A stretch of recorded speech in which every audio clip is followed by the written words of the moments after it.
নমস্কার, আমি অরবিন্দ নস্কর। প্রতিদিনের মতো আজকে আপনাদের সামনে একটি ছোট্ট নিউজ নিয়ে এলাম। মনোযোগ সহকারে শুনবেন। বাবা, ছেলে ও নাতি সেনাতে কাজ করতেন।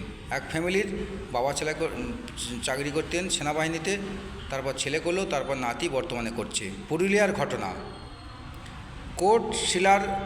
কোটশিলার ঘটনা। পুরুলিয়া কোটশিলার একটি জায়গা আছে, সেখানকার এক ব্যক্তি 3 প্রজন্ম সেনাতে কাজ করছেন।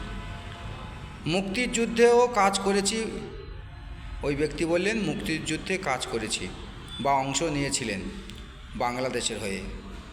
নিউজ সূত্রে আমরা দেখলাম বা জানতে পারলাম। ওই ব্যক্তির নাম ভূতনাথ বাবু বা ভূতনাথ গড়াই প্রাক্তন সেনা ছিলেন। সংবাদ প্রতিদিনে দেখলাম বিভিন্ন সূত্র মারফত যে ভূতনাথবাবু চাকরি করছেন, তার ছেলেও করেছেন সেনাতে, বর্তমানে তার নাতিও করছেন। খুবই আনন্দের বিষয়। এক ফ্যামিলির সবাই সেনাতে কাজ করছেন, দেশের জন্য কাজ করছেন। তো এই ফ্যামিলির জন্য সবাই বলুন জয় হিন্দুস্তান, জয় ভারত। তো এখন আসছি, আবার আগামী ভিডিওতে দেখা হবে। জয় হিন্দুস্তান, জয় ভারত।